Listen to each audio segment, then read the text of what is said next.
What up, guys? Nick here for Team Shitbox, doing another deck profile. We got Joe here with his Kuriboh Kountdown deck.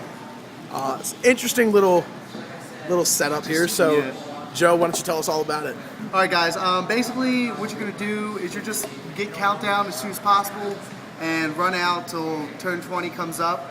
But just if you can't get that done, I run a couple boss monsters. Tragodia, obviously, there's a lot of hand in the deck. Dad, a few darks here and there, you know, get them off. It's a big plus in the deck. And Gores, of course, just in case you've got nothing on the field. So we'll toss them aside. We'll go with monsters.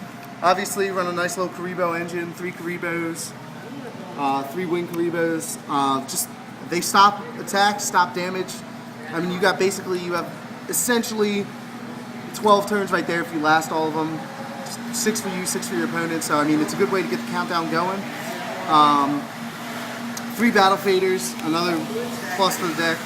Ends their battle phase, you don't take damage, all that fun stuff. 3 monster on the field for Galaxy Queen if you're looking for something like that. So they're a pretty good addition. Cyber Valleys, they're a little bit of a tech-in for mine. A lot of them will run that like Woodsman thing that discards and ends your opponent's battle phase. I like the pluses that Cyber Valley can give you with mind control and creature swaps, stuff like that. And then just the plus that you get from him ending the battle phase by being attacked. So he's a nice little tech-in for me. Piper, kind of essential in 1-star decks.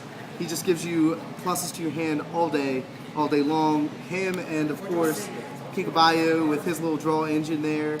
It just keeps the 1-stars coming, keeps the turns going. 2 Unknown Synchron. I think they make it really easy to get Galaxy Queen out for more stalling. But honestly, I'd take one out for one or both out for Valor if I had the option. DD Crow, I would run 2 if I had to. Great card, stops your opponents real quick on their big plays. And Consecrated Light, kind of just a tech choice in. A lot of the monsters these days are dark, so he can save some time for you. Not really crucial, but just a little fun tech in. So we're into Magics now. 3 final countdowns. They're in the mail. They will be here. They will run a version 2.0 of this deck when they get here. But yeah, the main part of the deck is them. They make the deck run. They're your win condition. Of course, you can never get it on turn 1 anyway. It never seems that way, but you know, 2 dualities makes the cards you get easier to get. I mean, pick up 3, turn 1, it gets you Kuribohs, get you, I mean, anything, get you Pipers, get you Kuribohs. Whatever you need, this card works really well in this. There's very limited synchro summoning unless you're running the Kuriboh engine, and it works really well. Another card, 2 MSTs, kind of stable. I think since they're at 3, I think 2 is a good choice, especially since I don't run Heavy Storm. 2 Flute of Summoning Kuribohs. Great bait, turn 1 for MSTs, Heavy Storms, anything like that. And I mean, if they're going for Judgment Dragon, and if you're playing Lightsworn, Dad, I mean, anything, you can get those Wing Kuribohs or Kuribohs to your hand or field. Really good engine in the deck. Some staples, we got Monster Reborn, Dark Hole, Mind Control. No explanation really needed. They kind of do what they do. Creature Swap. Awesome tech in this. Kuriboh is a great combo with Creature Swap. Sits there, you summon Kuriboh, get your Piper back, swap with their monster. Kuriboh comes to your hand at the end of the turn. Just more pluses. My traps, 2 Solemn Warnings. It is what it is. Stops a lot of big plays in decks today. I don't really like the cost of life points, but you got to give and take every once in a while. Solemn Judgment, he is what he is. Stops basically anything. Dust Shoot, this card is ridiculous. Turn 1, it's been said that you win 80% of your duels if you get this turn 1. Gives you advantages all over the place. You learn their plays, learn what they have in your hand. Great card. Not so great late in the game, but I mean, it's totally worth running. And then Treacherous Tribute, just standard. I'm going to blow up all your shit. Why have nothing? So, I mean, there's the deck.